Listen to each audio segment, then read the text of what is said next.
Metanoia ministries YouTube ചാനലിലേക്ക് ഏവർക്കും സ്വാഗതം. നമ്മളെ പിശാച് എങ്ങനെയാണ് വിശ്വാസികളെ ആക്രമിക്കുന്നത് അല്ലെങ്കിൽ അവരെ പരീക്ഷിക്കുന്നത്, അതുപോലെ തന്നെ അതിൻ്റെ വിവിധ ഘട്ടങ്ങൾ നമ്മൾ സംസാരിച്ചു. ഏകദേശം 30 എപ്പിസോഡോളമായിട്ട് ഇതിനെക്കുറിച്ച് സംസാരിക്കുകയായിരുന്നു.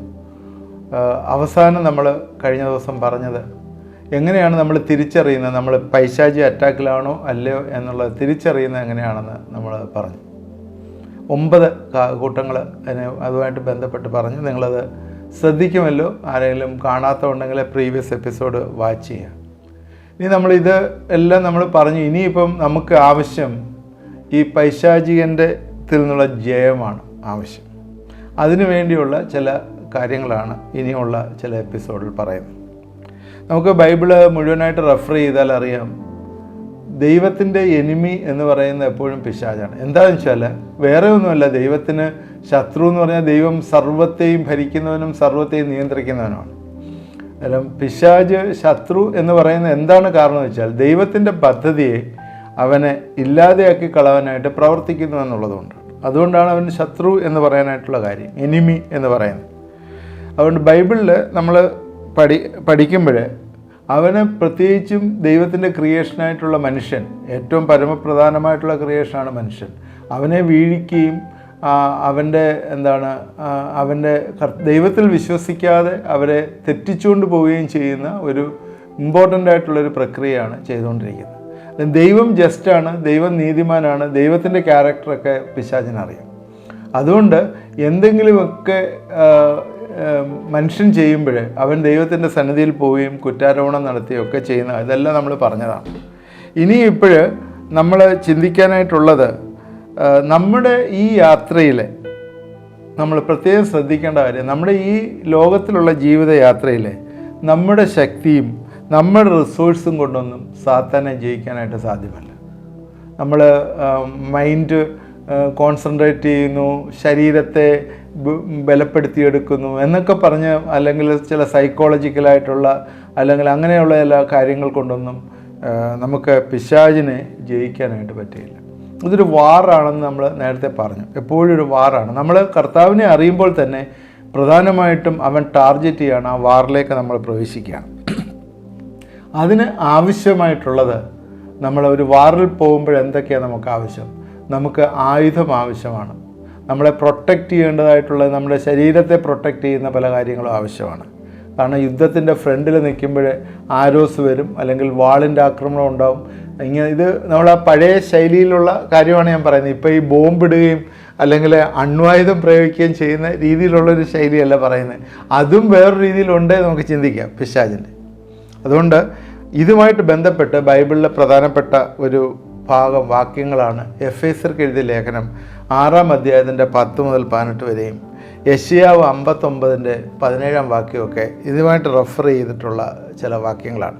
അപ്പോൾ ഇന്ന് നമ്മൾ ഈ വാക്യങ്ങളുമായിട്ട് ബന്ധപ്പെട്ട് ചില കാര്യങ്ങളാണ് പഠിക്കാൻ പോകുന്നത്. ഇത് തുടർമാനമായിട്ട് നമ്മൾ ചിന്തിക്കും. കാരണം ഒരു എപ്പിസോഡ് കൊണ്ട് തീരത്തില്ല. എനിക്ക് തോന്നുന്ന 4-5 എപ്പിസോഡ് കൊണ്ട് ഈ ഫുൾ ആർമർ ഓഫ് ഗോഡ്, ദൈവം നമുക്ക് തന്നിരിക്കുന്ന ഈ ആയുധവർഗം എന്തൊക്കെയാണ് അവനെ ജയിക്കാനായിട്ടുള്ളതെന്ന് നമ്മളെടുക്കും. നമ്മൾ ഈ പല നേരത്തെയുള്ള അവൻ നമ്മളെ ചതിക്കുകയും വഞ്ചിക്കുകയും നമ്മളെ തള്ളിയിടുകയും ഒക്കെ ചെയ്യുമ്പോൾ എന്താണ് നമ്മൾ അതിൽ നിന്ന് രക്ഷപ്പെടാനായിട്ട് ഉള്ളത് എന്നുള്ളത് പല പ്രാവശ്യം നമ്മൾ സംസാരിച്ചിട്ടുണ്ട് ചുരുക്കമായി. എന്നാൽ ഇത് ക്രോഡീകരിച്ച് ഇപ്പോഴും നമ്മൾ സംസാരിക്കുകയാണ്. ഈ വാക്യങ്ങൾ ഞാൻ ആദ്യം വായിക്കുന്നു, വായിച്ചതിന് ശേഷം നിങ്ങൾ അത് ശ്രദ്ധിക്കുക. യെശയ്യാപ്രവചനം 59-ലെ 17-ാം വാക്യത്തിൽ ഇങ്ങനെയാണ് പറയുന്നത്: അവൻ നീതി ഒരു കവചം പോലെ ധരിച്ച് രക്ഷ എന്ന തലക്കോരിക തലയിലിട്ടു. അവൻ പ്രതികാര വസ്ത്രങ്ങളെ ഉടുത്ത് തീഷ്ണത ഒരു മേലങ്കി പോലെ പുതച്ചു. ഇത് ഒരു പഴയ നിയമത്തിൽ നിന്നൊരു റെഫറൻസാണ്. ഇതിലേക്ക് ഞാൻ പിന്നെ ഡീറ്റെയിൽഡായിട്ട് ഇത് ഡിസ്കഷൻ വരും. അതുകൊണ്ട് തൽക്കാലം ഞാനത് വായിച്ചവിടെ നിർത്തുകയാണ്. ഒന്നും കൂടെ ഞാൻ വായിക്കാം. അവൻ നീതി ഒരു കവചം പോലെ ധരിച്ച് രക്ഷ എന്ന തലക്കൊരിക തലയിലിട്ട് അവൻ പ്രതികാര വസ്ത്രങ്ങളെ ഉടുത്ത് തീഷ്ണത ഒരു മേലങ്കി പോലെ പുതച്ചു. എഫേസ്യർ 6-ാം അധ്യായത്തിൻ്റെ 10 മുതൽ 18 വരെയുള്ള വാക്യങ്ങൾ. ഒടുവിൽ കർത്താവിലും അവൻ്റെ അമിത ബലത്തിലും ശക്തിപ്പെടുവീൻ. പിശാചിൻ്റെ തന്ത്രങ്ങളെ എതിർത്ത് നിൽപ്പാൻ കഴിയേണ്ടതിന് ദൈവത്തിൻ്റെ സർവായുധവർഗം ധരിച്ചുകൊള്ളുവിൻ. നമുക്ക് പോരാട്ടമുള്ള ജഡരക്തങ്ങളോടല്ല, വാഴ്ചകളോടും അധികാരങ്ങളോടും ഈ അന്ധകാരത്തിൻ്റെ ലോകാധിപതികളോടും സ്വർലോകത്തിലെ ദുഷ്ടാത്മ സേനയോടും അത്രേ. അതുകൊണ്ട് നിങ്ങൾ ദുർദിവസത്തിൽ എതിർപ്പാനും സകലവും സമാപിച്ചിട്ട് ഉറച്ചു നിൽപ്പാനും കഴിയേണ്ടതിന് ദൈവത്തിൻ്റെ സർവായുധവർഗം എടുത്തുകൊള്ളുവിൻ. നിങ്ങൾ അരയ്ക്ക് സത്യം കെട്ടിയും നീതി എന്ന കവചം ധരിച്ചും സമാധാന സുവിശേഷത്തിനായിട്ടുള്ള ഒരുക്കം കാലിന് ചെരുപ്പാക്കിയും എല്ലാറ്റിനും മീതെ ദുഷ്ടൻ്റെ തീയമ്പുകളെ കെടുക്കുവാൻ തക്കായ വിശ്വാസം എന്ന പരിചയം എടുത്തുകൊണ്ട് നിൽപ്പീൻ. രക്ഷ എന്ന ശിരസ്ത്രവും ദൈവം എന്ന ആത്മാവിൻ്റെ വാളും കൈക്കൊള്ളുവിൻ. സകല പ്രാർത്ഥനയാലും യാചനയാലും ഏതു നേരത്തും ആത്മാവിൽ പ്രാർത്ഥിച്ചും അതിനായി ജാഗരിച്ചും കൊണ്ട് സകല വിശുദ്ധന്മാർക്കും എനിക്കും വേണ്ടി പ്രാർത്ഥനയിൽ പൂർണ്ണ സ്ഥിരത കാണിപ്പീൻ. ഈ 10 മുതൽ 18 വരെയുള്ള വാക്യങ്ങളിലെ ഏകദേശം 7 ആർമറിനെ കുറിച്ച് അല്ലെങ്കിൽ ആയുധങ്ങളെക്കുറിച്ച് പറയുന്നുണ്ട്. ഇതിനെക്കുറിച്ച് ഓരോന്നോരോന്ന് നമ്മൾ ഇപ്പോഴേ നമ്മൾ ചിന്തിക്കുന്നതാണ്. നമ്മൾ ചിന്തിക്കുമ്പോഴേ നമ്മൾ പ്രാർത്ഥനയോടുകൂടി ഇത് അറ്റൻഡ് ചെയ്യുക. കാരണം നമ്മൾ നേരത്തെ പറഞ്ഞ പോലെ നമുക്ക് പോരാട്ടമുള്ളത് നമ്മുടെ സഹോദരവർഗ്ഗങ്ങളോടൊന്നുമല്ല, നമ്മുടെ പള്ളിയിലുള്ള പാസ്റ്ററോടും അല്ലെങ്കിൽ അയലത്തുള്ള നമ്മുടെ വീട്ടിനടുത്ത് താമസിക്കുന്നവരോടൊന്നുമല്ല നമുക്ക് പോരാട്ടമുള്ളത്. നമ്മൾ പലപ്പോഴും ചിന്തിക്കും അങ്ങനെയൊക്കെയുള്ള അതൊന്നുമല്ല നമ്മുടെ പോരാട്ടം. നമുക്കറിയാൻ വയ്യാത്ത മിസ്റ്റിക്കായിട്ടുള്ള എന്നുള്ള സ്പിരിച്വൽ വേൾഡിലെ കോസ്മോസ് എന്നുള്ള വേർഡാണ് അതിനകത്ത് ഉപയോഗിച്ചിരിക്കുന്നത്. ബൈബിളിലെ ഈ 6-ാം അധ്യായത്തിൽ കോസ്മോസ് എന്നുള്ള വേർഡ് ഇതിനകത്ത് വന്നിട്ടുണ്ട്. നമുക്ക് 11-ാം വാക്യം കഴിയുമ്പോൾ സ്വർലോകത്തിലെ ദുഷ്ടാത്മസേന എന്നുള്ള ഒരു ചിന്തയാണ് അവിടെ വരുന്നത്. ഹൈ പ്ലേസസ്, ഹെവൻലി പ്ലേസസ് കോസ്മോസിലുള്ള ഈ സ്പിരിച്വൽ വിക്കറ്റ്നെസ്സിൽ ഉള്ള എഗൻസ്റ്റായിട്ടുള്ള ഒരു വാറാണ് നമ്മൾ ചെയ്തുകൊണ്ടിരിക്കുന്നത്. കാരണം എന്താണെന്ന് ചോദിച്ചാൽ, എങ്ങനെയെങ്കിലും നമ്മുടെ മനസ്സിനെ പിടിച്ചു മുറുക്കി നമ്മളെ തീരുമാനങ്ങളെടുത്ത് നമ്മുടെ ആത്മാവിൽ കളങ്കം വരുത്തി നമ്മളെയും കൂടി എങ്ങനെയെങ്കിലും പിശാച് അടിമത്തത്തിൽ കൊണ്ടുവന്ന് ആ നരകത്തിലേക്ക് പോവുക എന്നൊരു ചിന്തയിലാണ് അത് ചെയ്യുന്നത്. റോമർ 13-ാം അധ്യായത്തിൻ്റെ 11 മുതൽ 14 വരെയുള്ള വാക്യങ്ങളിലും ഇങ്ങനെ എഴുതിയിട്ടുണ്ട്: ഇത് ചെയ്യേണ്ടത് ഉറക്കത്തിൽ നിന്ന് ഉണരുവാൻ നാഴിക വന്നിരിക്കുന്നു എന്നിങ്ങനെ നിങ്ങൾ സമയത്തെ അറിയാൽ തന്നെ നാം വിശ്വസ സമയത്തേക്കാൾ രക്ഷ ഇപ്പോൾ നമുക്ക് അധികം അടുത്തിരിക്കുന്നു. രാത്രി കഴിവാറായി, പകൽ അടുത്തിരിക്കുന്നു. അതുകൊണ്ട് നാം ഇരുട്ടിൻ്റെ പ്രവൃത്തികളെ വെച്ച് കളഞ്ഞ് വെളിച്ചത്തിൻ്റെ ആയുധവർഗം ധരിച്ചുകൊള്ളുക. പകൽ സമയത്തെന്ന പോലെ നാം മര്യാദയായി നടക്കുക. വെറിക്കൂത്തുകളിലും മദ്യപാനങ്ങളുമല്ല, ശയനമോഹങ്ങളിലും ദുഷ്കാമങ്ങളുമല്ല, പിണക്കത്തിലും അസൂയയിലുമല്ല. കർത്താവായ യേശുക്രിസ്തുവിനെ തന്നെ ധരിച്ചുകൊള്ളുവിൻ. മോഹങ്ങൾ ജനിക്കുമാറ് ജഡത്തിനായി ചിന്തിക്കരുത്. പൗലോസ് റോമൻസിന് എഴുതുന്ന ഈ ഭാഗത്തിൽ ഇവിടെ പറയുന്നത് പുട്ട് ഓൺ ബോത്ത് 2 കാര്യങ്ങളാണ്: armour of light and Lord Jesus Christ. ഇവിടെ 2 കാര്യങ്ങൾ യേശുക്രിസ്തുവിനെ ധരിക്കണം എന്ന് പറയുന്നുണ്ട്. അതുപോലെ തന്നെ വെളിച്ചത്തിൻ്റെ ആയുധവർഗവും ധരിച്ചുകൊള്ളുക. 2 കാര്യങ്ങളാണ് ഇവിടെ പറയുന്നത്. നമ്മൾ നേരത്തെ പറഞ്ഞു ആർമർ ഓഫ് ഗോഡ് എന്ന് പറഞ്ഞ് ദൈവത്തിൻ്റെ സർവായുധവർഗം ധരിക്കാൻ പറയുന്നു. നേരത്തെ നമ്മൾ എഫേസ്യർക്ക് എഴുതിയ ലേഖനം 6-ാം അധ്യായത്തിൽ നമ്മൾ അങ്ങനെ പറഞ്ഞു കേട്ടു. ഇവിടെ പറഞ്ഞിരിക്കുന്നത് ആർമർ ഓഫ് ലൈറ്റ്. അന്നേരം ഈ ലൈറ്റ് എന്ന് പറയുന്നത് ഉദ്ദേശിക്കുന്നത് ആ ക്യാരക്ടർ ഓഫ് ഗോഡാണ്. അത് നമ്മൾ ഈ ഇരുട്ടിൻ്റെ പ്രവൃത്തികളിൽ നമ്മൾ കൂട്ടാളിയാകാതെ ദൈവത്തിൻ്റെ സ്വഭാവം നമ്മളിലേക്ക് വന്നു കഴിയുമ്പോൾ നമ്മളെ ലൈഫ് സ്റ്റൈലിൽ തന്നെ വ്യത്യാസം ഉണ്ടാവും. നേരത്തെ പല എപ്പിസോഡുകൾ സൂചിപ്പിച്ചാണല്ലോ, കർത്താവ് നമ്മുടെ ഉള്ളിൽ വരുമ്പോൾ പരിശുദ്ധാത്മാവിൻ്റെ ശക്തി നമ്മൾ വ്യാപരിക്കുമ്പോൾ നമ്മുടെ പ്രവൃത്തി ഇരുട്ടിൻ്റെ പ്രവൃത്തിയല്ല, വർക്ക്സ് ഓഫ് ദ ഡാർക്ക്നെസ് അല്ല, ഇരുട്ടിൻ്റെ പ്രവൃത്തിയല്ല. അതിന് പകരമായിട്ട് ഡാർക്ക്നെസ്സിൻ്റെ പ്രവൃത്തിക്ക് പകരമായിട്ട് വെളിച്ചത്തിൻ്റെ പ്രവൃത്തിയാണ് നൽകുന്നത്. അത് ഇവിടെ തന്നെ പറയുന്നുണ്ട്. ഈ വെളിച്ചത്തിൻ്റെ പ്രവൃത്തി എന്താണ് എന്ന് പറയുന്നുണ്ട്. പകൽ സമയത്ത് എന്നപോലെ നാം മര്യാദയായി നടക്കുക. വെറിക്കൂത്തുകളും മദ്യപാനങ്ങളിലും ശയനമോഹങ്ങളിലും ദുഷ്കാമങ്ങളിലും പിണക്കത്തിലും അസൂയയിലുമല്ല. ഇതെല്ലാം ആണ് ഇരുട്ടിൻ്റെ പ്രവൃത്തിയായിട്ട് ഈ റോമർക്ക് എഴുതിയ ലേഖനം 13-ാം അധ്യായത്തിൽ പറഞ്ഞിരിക്കുന്നത്. എന്നാൽ അതിലല്ല നമ്മൾ ചെയ്യേണ്ടത്. യേശുക്രിസ്തുവിനെ ധരിക്കുക. യേശുക്രിസ്തുവിനെ ധരിക്കുക എന്ന് പറഞ്ഞാൽ എന്താ ഉദ്ദേശിക്കുന്നത്? നമ്മുടെ പുറത്ത് യേശുക്രിസ്തു എന്ന ചട്ട ഇടുക എന്ന് പറഞ്ഞാൽ നമ്മുടെ ഉള്ളിലാണ് യേശുക്രിസ്തു വരേണ്ടത്. നമ്മുടെ ഉള്ളിൽ കർത്താവ് വന്നു കഴിയുമ്പോൾ അവൻ്റെ സ്റ്റൈലിൽ നമ്മുടെ ജീവിതമായി തീരും. എന്ന് പറഞ്ഞാൽ നമ്മളെ നോക്കുന്നവർ കർത്താവിനെ നമ്മുടെ ജീവിതങ്ങൾക്ക് കാണണം. അതുകൊണ്ടാണ് ആർമർ ഓഫ് ലൈറ്റ് എന്ന് പറഞ്ഞിരിക്കുന്നത്. വെളിച്ചത്തിൻ്റെ ആയുധവർഗം ധരിക്കുക എന്ന് പറഞ്ഞാൽ നമ്മുടെ ലൈഫ് സ്റ്റൈല് എല്ലാം കർത്താവിന് ഇഷ്ടമുള്ള രീതിയിൽ ആയിത്തീരുക എന്നുള്ള ഒരു ചിന്തയാണ് ഈ ഭാഗത്ത് നിന്ന് നമ്മൾ വരുന്നത്. അപ്പോൾ ആദ്യം നമ്മൾ ചെയ്യേണ്ടത് എന്താണ്? പിശാചിൻ്റെ തന്ത്രങ്ങളെ നമ്മൾ അറിയേണ്ടതാണ്. നേരത്തെ പറഞ്ഞതാണ്, കർത്താവ് നമ്മുടെ ഉള്ളിൽ വസിക്കുന്നു എന്നുള്ളൊരു ബോധ്യം നമ്മളെ ഭരിക്കണം. എപ്പോഴും, രാവിലെയും അല്ല രാത്രിയിലും അല്ല, എല്ലാ സമയങ്ങളിലും നമ്മുടെ ചിന്തയിൽ എപ്പോഴും ചിന്തിക്കേണ്ടത് കർത്താവ് നമ്മുടെ ഉള്ളിൽ വസിക്കുന്നു. അതുമാത്രവുമല്ല, ബൈബിളിൽ പറഞ്ഞിരിക്കുന്ന പ്രോമിസാണ്, പരിശുദ്ധാത്മാവിനാൽ നിങ്ങൾ മുദ്രയിട്ടിരിക്കുന്നു. കർത്താവിനെ രക്ഷകനും കർത്താവുമായി സ്വീകരിക്കുന്നവരുടെ ജീവിതത്തിൽ പരിശുദ്ധാത്മാവിനാൽ മുദ്രയിട്ടിരിക്കുന്നു, സീൽ ചെയ്തിരിക്കുകയാണ്. എന്തിനാണ് സീൽ ചെയ്തിരിക്കുന്നത്? കർത്താവിൻ്റെ വകയാണ് നിങ്ങൾ, ഇനി വേറെ ആരുടെയും വകയല്ല. നിങ്ങൾ ഒരിക്കൽ പാപത്തിൻ്റെ അടിമത്തത്തിലായിരുന്നു, പാപത്തിൽ ജീവിച്ചിരുന്നു. എന്നാൽ നിങ്ങൾ ആ പാപം ദൈവസന്നിധിയിൽ ഏറ്റുപറഞ്ഞ് അത് ഉപേക്ഷിക്കുകയും കർത്താവിനെ ഹൃദയത്തിൽ സ്വീകരിക്കുകയും ഹൃദയം കൊണ്ട് വിശ്വസിക്കുകയും നിങ്ങൾ വായ കൊണ്ട് ഏറ്റുപറയുകയും ചെയ്തപ്പോഴേ അവൻ നിങ്ങളുടെ ഹൃദയത്തിൽ വന്നു. ആ പ്രോമിസ് പ്രകാരം, കണ്ടാലും ഞാൻ വാതിൽക്കൽ നിന്ന് മുട്ടുന്നു, ആരെങ്കിലും ശബ്ദം കേട്ട് വാതിൽ തുറന്നാൽ ഞാൻ അവനോടും അവൻ എന്നോടും കൂടി അത്താഴം കഴിക്കും എന്ന് പറയുന്ന ആ പ്രോമിസ് പോലെ കർത്താവ് നിങ്ങളെ തുറന്നു, ഹൃദയത്തിൻ്റെ വാതിൽ തുറന്നപ്പോൾ കർത്താവ് നിങ്ങളുടെ ഉള്ളിൽ വന്നു, നിങ്ങളെ മക്കളാക്കി തീർത്തു, നിങ്ങൾക്ക് പരിശുദ്ധാത്മാവ് വെച്ച് സീൽ ചെയ്തു. ഇനിയും നിങ്ങൾ കർത്താവിൻ്റെ വകയാണ് എന്നുള്ള ഒരു ചിന്തയാണ് വരേണ്ടത്. അന്നേരം ആദ്യം നമുക്ക് വേണ്ടത്, പിശാചിൻ്റെ തന്ത്രങ്ങളോട് എതിർത്ത് നിൽക്കാൻ കഴിയേണ്ട ആദ്യം വേണ്ടത് എന്താണ്? യേശുവിൻ്റെ മക്കളായി തീരുക എന്നുള്ളതാണ്. യേശുവിൻ്റെ മക്കൾ ആവുന്നതിന് ഒത്തിരി അതിൻ്റെ കാര്യങ്ങൾ ഞാൻ പറഞ്ഞിട്ടുണ്ട്. എങ്ങനെയാണ് വിശ്വാസത്തിൽ ജനിക്കുക എന്ന് പറഞ്ഞ എപ്പിസോഡ്, എനിക്ക് തോന്നുന്നു ഒരു 6-7 എപ്പിസോഡ്, വീണ്ടും ജന്മം എങ്ങനെ പ്രാപിക്കണം എന്നുള്ളത് ആദ്യം തന്നെ ആദ്യത്തെ 10-12 എപ്പിസോഡിനകത്ത് നിങ്ങൾക്ക് പോയി നോക്കിയാൽ കാണാം.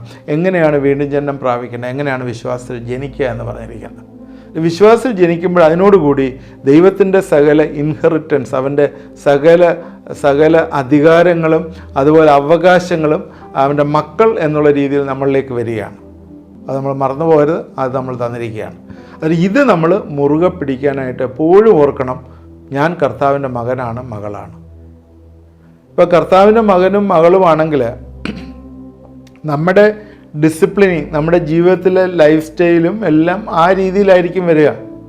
ഇപ്പം നിങ്ങൾ ഇവിടെ ഇന്ത്യയിലൊരു ഡ്രൈവിംഗ് ലൈസൻസ് കൊണ്ടുവന്നിരിക്കട്ടെ, നിങ്ങൾ അമേരിക്കയിൽ ചെന്നിട്ട് ആ ഡ്രൈവിംഗ് ലൈസൻസ് അനുസരിച്ച് ഇവിടുത്തെ റൈറ്റ് ഹാൻഡ് ഡ്രൈവിന് അവിടെ ചെന്നിട്ട്, അവിടെ ലെഫ്റ്റ് ഹാൻഡ് ഡ്രൈവാണ്, അവിടെ ചെന്നിട്ട് നിങ്ങൾ റൈറ്റ് ഹാൻഡ് ഡ്രൈവിൽ നിങ്ങൾ സ്റ്റാർട്ട് ചെയ്ത് കഴിഞ്ഞാൽ എന്താ സംഭവിക്കുന്നത്? അവിടെ പോയി ആക്സിഡൻ്റ് ഉണ്ടായി നിങ്ങളെ പിടിച്ച് അകത്തിടും.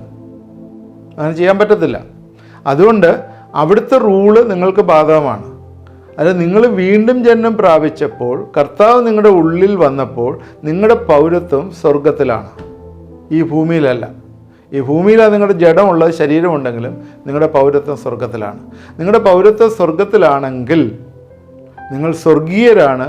അപ്പോൾ സ്വർഗത്തിൻ്റെ റൂൾ ആൻഡ് പോളിസീസ് അനുസരിച്ചാണ് നിങ്ങൾ ഈ ലോകത്ത് ജീവിക്കേണ്ടത്, അല്ല ഈ ലോകത്തിൻ്റെ പോളിസി അനുസരിച്ചല്ല. അതായത് സ്വർഗത്തിൻ്റെ പോളിസി അനുസരിച്ച് നിങ്ങൾ ജീവിക്കാനും പ്രവർത്തിക്കാനും ദൈവം ആഗ്രഹിക്കുന്നുണ്ട്. അതായത് ആ ഒരു രീതിയിലാണോ നമ്മുടെ ജീവിതം? അതാണ് ഇവിടെ പറഞ്ഞത്, പകൽ സമയത്തെന്ന പോലെ മര്യാദയായി നടക്കുക. ഇപ്പം ഇതിൽ പറയുന്ന കാര്യങ്ങളെല്ലാം ഇവിടെ ലീഗലൈസ് ചെയ്തിരിക്കുക. ഈ ലോകത്തിലെ വെറിക്കൂത്ത്, മദ്യപാനം, ശയനമോഹം, ദുഷ്കാമം, പിണക്കം, ഇതെല്ലാം ഇൻറ്റേർണലും എക്സ്റ്റേണലും ആയിട്ടുള്ള എല്ലാ പാപങ്ങളും ഇവിടെ ഇപ്പം പെർമിറ്റഡ് ആണ്. അത് ഞാൻ ലീഗലായിട്ടാണ് ജീവിക്കുന്നത് നിങ്ങൾ പറയാം ഈ ലോകത്തിൽ, പക്ഷെ അത് ദൈവിക പദ്ധതിക്ക് വിരോധമാണ്. അതുകൊണ്ട് ദൈവത്തിൻ്റെ മക്കളും അവകാശികളും ആയെങ്കിൽ, സ്വർഗരാജ്യത്തിൻ്റെ അവകാശിയാണ് പറയുന്നത്, ദൈവത്തിൻ്റെ മക്കളും സ്വർഗരാജ്യത്തിൻ്റെ അവകാശിയുമായിട്ടുണ്ടെങ്കിൽ നിങ്ങൾ അവിടുത്തെ റൂള്, പ്രിൻസിപ്പിൾസ്, ദൈവത്തിൻ്റെ പ്രിൻസിപ്പിൾ അനുസരിച്ചാണ് നമ്മൾ ജീവിക്കേണ്ടത്. അതെന്താണ് ദൈവത്തിൻ്റെ പ്രിൻസിപ്പിൾ? എൻ്റെ ജീവനെ ഞാൻ ഈ ലോകത്തിൽ കളഞ്ഞാൽ ഞാൻ സ്വർഗത്തിൽ കണ്ടെത്തും. ഈ ലോകത്തിൽ എൻ്റെ ജീവനെ പകച്ചാൽ ഞാൻ സ്വർഗത്തിൽ എൻ്റെ ജീവനെ കണ്ടെത്തും. ഈ ലോകത്തിൽ ഞാൻ സ്നേഹിച്ചാൽ സ്വർഗത്തിൽ എൻ്റെ ജീവൻ ഇല്ലാതെയാവും. എറ്റേണൽ ലൈഫ്, നിത്യജീവൻ എന്ന് പറയുന്നത് സ്വർഗത്തിലുള്ള ജീവനാണ്. 70, 80, 100 വയസ്സ് കഴിയുമ്പോഴേ നിങ്ങളെല്ലാം മരിച്ച്, ഞാനും എല്ലാം മരിച്ച് അങ്ങ് പോകും. അത് സാധാരണയുള്ള നമ്മുടെ ഈ ജഡം, നമ്മുടെ ശരീരം മരിച്ച് ഇല്ലാതെയാവും. എന്നാൽ നമ്മുടെ ആത്മാവ് ജീവിക്കുന്നു. അത് നിത്യമായിട്ട് ജീവിക്കണമെങ്കിൽ ഈ ലോകത്തിൽ വെച്ച് തീരുമാനങ്ങൾ എടുത്ത് പോകണം. ഞാൻ ഇൻട്രൊഡക്ഷൻ പറഞ്ഞതേ ഉള്ളൂ. ആദ്യമായിട്ട് നമ്മൾ ചിന്തിക്കേണ്ട ഒരേ ഒരു കാര്യം, കർത്താവിൻ്റെ മകനാണ്, മകളാണ് എന്നുള്ള ചിന്ത നമ്മളെ നമ്മളെ ഭരിക്കുകയും അതനുസരിച്ച് നമ്മൾ ഡിസിഷൻ എടുത്ത് ചിന്തിക്കുകയും ചെയ്യണം. ഞാൻ പല വാക്യങ്ങൾ വായിച്ച് ഈ വാക്യങ്ങളെല്ലാം നമ്മൾ തുടർമാനമായിട്ട് ചിന്തിക്കേണ്ടതാണ്. അത് ഇന്ന് ഞാൻ നിങ്ങളോട് പറഞ്ഞത്, ആദ്യം നമ്മുടെ ജീവിതത്തിലെ ഏറ്റവും പ്രധാനമായിട്ടുള്ള ആവശ്യം പൈശാചി ശക്തികളിൽ നിന്ന് രക്ഷ പ്രാപിപ്പാൻ ആദ്യം ആവശ്യമായിട്ടുള്ളത് ഞാൻ കർത്താവിൻ്റെ മകളാണെന്നുള്ള ബോധ്യം നമ്മുടെ ഹൃദയത്തിൽ വേണം. ഈ ആർമർ ധരിക്കുന്നതിന് മുമ്പ് ട്രെയിൻഡായിട്ടുള്ള ഒരാൾ ആർമർ ധരിച്ചില്ലെങ്കിൽ എന്താ ചെയ്യാൻ പറ്റുന്നത്? ദാവീദ് ഗോലിയാത്തിനെ കൊല്ലാനായിട്ട് പോയപ്പം എന്താ സംഭവിച്ചത്? ദാവീദ് ഒരു ചെറിയ ബാലനായിരുന്നു, അന്നൊരു ടീനേജിലായിരുന്നു ഉള്ളത്. നേരെ പോയിട്ട് അന്നത്തെ ആർമറെല്ലാം എടുത്തിടാനായിട്ട് പോയി.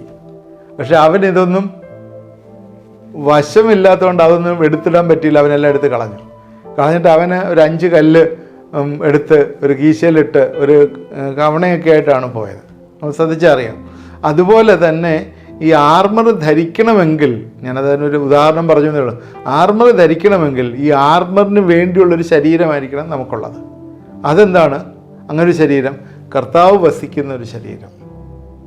യേശുക്രിസ്തുവിനെ രക്ഷകനും കർത്താവുമായി സ്വീകരിക്കാത്ത ആരെങ്കിലും ഇത് ശ്രദ്ധിക്കുന്നുണ്ടെങ്കിൽ ഞാൻ നിങ്ങളോട് പറയുന്ന ഈ കർത്താവിനെ ഇന്ന് തന്നെ നിങ്ങളുടെ ജീവിതത്തിൽ രക്ഷകനും കർത്താവുമായി സ്വീകരിക്കണം. കാരണം എങ്കിൽ മാത്രമേ നമുക്ക് പൈശാചി ശക്തികളോട് എതിർത്ത് നിൽക്കാനുള്ള കപ്പാസിറ്റി ഉണ്ടാവുള്ളൂ. ഈ ആയുധവർഗമൊക്കെ നമുക്ക് ധരിക്കാനായിട്ട് പറ്റുള്ളൂ. ഈ ആയുധവർഗങ്ങൾ ഇത്തിരി ഉണ്ട്, അതിലേക്ക് നമുക്ക് വരാം. എന്നാൽ നമ്മൾ പ്രത്യേകം ശ്രദ്ധിക്കണം, ആദ്യത്തെ പടി എന്നതുപോലെ യേശുവിനെ നമ്മുടെ ഹൃദയത്തിലേക്ക് സ്വീകരിക്കണം. യെശയ്യാപ്രവചനം 51:9 അധ്യായത്തിൻ്റെ 2-ാം വാക്യത്തിൽ ഇങ്ങനെയാണ് പറയുന്നത്: നിങ്ങളുടെ അകൃത്യങ്ങൾ എത്രയും നിങ്ങളെയും നിങ്ങളുടെ ദൈവത്തെയും തമ്മിൽ ഭിന്നിപ്പിച്ചിരിക്കുന്നത്, നിങ്ങളുടെ പാപങ്ങൾ എത്രയും അവൻ കേൾക്കാതെ വണ്ണം അവൻ്റെ മുഖത്തെ നമുക്ക് മറയ്ക്കുമറാക്കിയത്. ഒരു കാര്യം പ്രത്യേകം ശ്രദ്ധിക്കുക, ദൈവത്തിന് പാപം ഒരിക്കലും അക്സെപ്റ്റ് ചെയ്യാനായിട്ട് പറ്റുകയില്ല. ആ ദൈവം പരിശുദ്ധനായിട്ടുള്ള ദൈവമാണ്. ഈ പാപമാണ്, നമ്മുടെ പാപമാണ് ദൈവത്തിൽ നിന്ന് നമ്മളെ മാറ്റിയിരിക്കുന്നത്. അതിനുവേണ്ടിയാണ് കാൽവറി ക്രൂശിൽ കർത്താവ് മരിക്കുകയും യേശുക്രിസ്തു നമ്മളെ നീതീകരിക്കുകയും ഈ ഹോളിയായിട്ടുള്ള ദൈവത്തിന് മുമ്പിൽ നമ്മളെ നിർത്തുകയും ചെയ്തത്. അപ്പോൾ ഈ വിടുതൽ നമ്മൾ പ്രാപിച്ച് അവൻ്റെ മക്കളായി നിൽക്കുമ്പോഴേ ദൈവവുമായിട്ടുള്ള കൂട്ടായ്മയിലാണ് നമ്മൾ നിൽക്കുന്നതും. കാരണം ദൈവത്തിൻ്റെ ആത്മാവ് നമ്മളിലുണ്ട്, യേശുവിനെ നമ്മൾ സ്വീകരിച്ചു, ദൈവം ഇതെല്ലാം കണ്ടുകൊണ്ടിരിക്കുന്നു, അവൻ്റെ പരിശുദ്ധാത്മാവ് നമ്മളെ സീൽ ചെയ്തിരിക്കുന്നു. ആ ഒരു ഉറപ്പ് നിർണയമായിട്ട് നമുക്ക് ഇരിക്കാം. നമുക്ക് അങ്ങനെയാണെങ്കിൽ മാത്രമേ ഈ പിശാചിനോട് എതിർത്ത് നിൽക്കാനുള്ള ശക്തി നമുക്കുള്ളൂ. ഇന്നത്തെ ഈ കേൾവി നിങ്ങൾക്കെല്ലാം പ്രയോജനമായി എന്ന് വിചാരിക്കുന്നു. തുടർന്നും ഇത് വാച്ച് ചെയ്യണം. നമ്മൾ ഇനിയുള്ള ഓരോ പോയിന്റുകൾ, ഈ സർവായുധവർഗം ധരിക്കുന്നതിൻ്റെ ഓരോ പോയിന്റുകൾ പറയുമ്പോഴേ നിങ്ങൾ നോട്ട് ചെയ്യുകയും നോട്ട് എഴുതിയെടുക്കണം. പ്രത്യേകിച്ചും അത് നിങ്ങൾക്ക് ഒത്തിരി സഹായമായി തീരും. അതനുസരിച്ച് നിങ്ങളെ തന്നെ പ്രിപ്പയർ ചെയ്യുകയും ചെയ്യണം. നമുക്ക് പ്രാർത്ഥിക്കാം. ദൈവമായ കർത്താവെ, ഇത് കണ്ടുകൊണ്ടിരിക്കുന്ന എല്ലാവരെയും നീ അനുഗ്രഹിക്കണമേ എന്ന് പ്രാർത്ഥിക്കുന്നു. കർത്താവെ, ഞങ്ങൾ ദൈവത്തിൻ്റെ മക്കളും അവകാശികളുമായി തീരുകയും നിൻ്റെ ആത്മാവിനാൽ നിറയുകയും ചെയ്യുമ്പോഴേ കർത്താവെ, ആദ്യത്തെ പടിയാണല്ലോ കർത്താവെ പിശാചിൻ്റെ പോരാട്ടത്തിൽ ജയിക്കാനായിട്ട്. അങ്ങനെയുള്ളവർക്ക് മാത്രമേ ആയുധവർഗം ധരിക്കാനായിട്ട് സാധ്യമാകുള്ളൂ. അതുകൊണ്ട് കർത്താവെ, അങ്ങനെ ഒരു ജീവിതം ആരെങ്കിലും എന്നെ കാണുന്നവർ അങ്ങനെ തീരുമാനിച്ചിട്ടില്ലെങ്കിൽ ഇന്ന് രാത്രിയിൽ അങ്ങനെ കർത്താവിനെ രക്ഷകനും കർത്താവുമായി സ്വീകരിക്കുവാനായിട്ട് കർത്താവെ ഈ സമയം തന്നെ ഇടവരുത്തണമേ എന്ന് പ്രാർത്ഥിക്കുന്നു. ഹൃദയത്തിൽ ഞാൻ പാപിയാവുന്നു എന്ന് ഏറ്റുപറവാനും, അതുപോലെ കർത്താവ് ഹൃദയത്തിൽ രക്ഷകനും കർത്താവുമായി കടന്നു വരണമെന്ന് പറഞ്ഞ് ഹൃദയത്തിൻ്റെ വാതിൽ തുറന്നു കൊടുക്കാനോ അവരെ ഇടവരുത്തണമേ, സഹായിക്കണമേ. അങ്ങനെ ആരെങ്കിലും ചെയ്തിട്ടുണ്ടെങ്കിൽ ഹൃദയത്തിൽ നീ വന്ന് അവരെ മക്കളാക്കി തീർക്കുന്ന ഓർത്ത് സ്തോത്രം ചെയ്യുക, സ്തുതിക്കുന്നു. കർത്താവേ, എന്നോട് ചേർന്ന് പ്രാർത്ഥിക്കുന്നവരെ അനുഗ്രഹിക്കണമെന്ന് പ്രാർത്ഥിക്കുന്നു. ഈ സമയത്ത് രോഗികളായിരിക്കുന്നവരെ പ്രത്യേകം നിൻ്റെ കരങ്ങളിലേക്ക് സമർപ്പിക്കുന്നു. തലയിൽ ഹിമറേജ് വന്നിട്ട് പ്രയാസത്തിലിരിക്കുന്ന ചില വ്യക്തികൾ ഇത് ശ്രദ്ധിക്കുന്നു. അവർക്ക് വേദന ഉണ്ട്, അതുപോലെ മരുന്നുകൾ കഴിക്കുന്നുണ്ട്, ക്ലോട്ട് പോകാനായിരിക്കാം. ദൈവം അത് വിടുവിക്കും. ദൈവത്തിൻ്റെ കരങ്ങളിലേക്ക് ഏൽപ്പിക്കുന്നു. ആ വേദനകളിൽ നിന്നൊക്കെയുള്ള വിടുതൽ നീ കൊടുക്കുകയും സഹായിക്കുകയും ചെയ്യണമേ എന്ന് പ്രാർത്ഥിക്കുന്നു. കർത്താവേ, അതുപോലെ തന്നെ നട്ടലിലെ വേദനയായിരിക്കുന്ന ചില ആളുകളെ നടക്കാനായിട്ട് ബുദ്ധിമുട്ടുള്ളതും ആയിട്ടുള്ള ചില വ്യക്തികൾ ഇത് കാണുന്നു. ഞങ്ങളെ പ്രത്യേകം ദൈവകരങ്ങളിലേക്ക് സമർപ്പിച്ച് പ്രാർത്ഥിക്കുന്നു. നിൻ്റെ വലിയ വിടുതലുകൾ ഈ ദിവസങ്ങളിൽ അയക്കുകയും കർത്താവേ, അവരുടെ വ്യക്തിപരമായിട്ടുള്ള ജീവിതങ്ങളിലുള്ള രൂപാന്തരങ്ങളും നീ കൊടുക്കുകയും സഹായിക്കുകയും ചെയ്യണമേ എന്ന് പ്രാർത്ഥിക്കുന്നു. എന്നോട് ചേർന്ന് പ്രാർത്ഥിച്ചവരെല്ലാം ദൈവം അനുഗ്രഹിക്കും. തുടർന്നും നിങ്ങളുടെ ഏത് ആവശ്യമാണെങ്കിലും നിങ്ങൾ പ്രാർത്ഥിക്കുന്നുണ്ടെങ്കിൽ ദൈവം അത് ഉത്തരം തരികയും വിടുവിക്കുകയും ചെയ്യും. എന്നോട് ചേർന്ന് പ്രാർത്ഥിച്ചവരെല്ലാവരെയും ദൈവമേ നീ അനുഗ്രഹിക്കുകയും സഹായിക്കുകയും ചെയ്യണമേ. പ്രാർത്ഥന കേട്ടോർത്ത് സ്തോത്രം. യേശുക്രിസ്തുവിൻ്റെ നാമത്തിൽ പ്രാർത്ഥിക്കുന്നു, കേൾക്കുമാറാണമേ. ആമേൻ. ഇത് കണ്ടുകൊണ്ടിരുന്ന എല്ലാവരെയും ദൈവം അനുഗ്രഹിക്കട്ടെ. ഇതെല്ലാ ദിവസവും ഉണ്ട്. നിങ്ങളുടെ ഭവനത്തിൽ 9 തൊട്ട് 10 വരെയുള്ള സമയത്ത് വരുമല്ലോ. ഇത് നിങ്ങൾ വാച്ച് ചെയ്യണം. നിങ്ങളുടെ ഫ്രണ്ട്സിന് ഷെയർ ചെയ്ത് കൊടുക്കണം. അല്ല, പ്രെയർ ലൈൻ നമ്പറിൽ നിങ്ങൾക്ക് വിളിക്കുകയും പ്രാർത്ഥിക്കുകയും ചെയ്യാനുള്ള അവസരമുണ്ട്. വിളിച്ച് പ്രാർത്ഥന റിക്വസ്റ്റ് തന്നാൽ ഞങ്ങൾക്ക് പ്രാർത്ഥിക്കുന്നതാണ്. വാട്സാപ്പ് നമ്പറിൽ അയച്ചു തന്നാൽ ഞങ്ങളുടെ ഫാസ്റ്റിംഗ് ആൻഡ് പ്രെയറിലും ഒക്കെ പ്രാർത്ഥിക്കുന്നതാണ്. ദൈവം നിങ്ങളെ ഏതെങ്കിലും രീതിയിൽ വിടുവിച്ചിട്ടുണ്ടെങ്കിൽ അത് നിങ്ങളെ അറിയിച്ചാൽ സന്തോഷത്തിനും സ്തോത്രത്തിനും കാരണമായി തീരും. ഇത് ആദ്യമായിട്ട് കാണുന്നവർ സബ്സ്ക്രൈബ് ചെയ്യുക. ബാക്കിയുള്ള നിങ്ങൾ മറ്റുള്ളവർക്ക് ഷെയർ ചെയ്ത് കൊടുക്കുക. പ്രത്യേകിച്ച് നോട്ട്സ് എഴുതി ഇത് റെഫറൻസ് എല്ലാം എഴുതി വെച്ച് നിങ്ങൾ പഠിക്കണമേ എന്നൊരിക്കൽ കൂടി റിക്വസ്റ്റ് ചെയ്യുന്നു. ദൈവം നമ്മളെ എല്ലാവരെയും അനുഗ്രഹിക്കട്ടെ.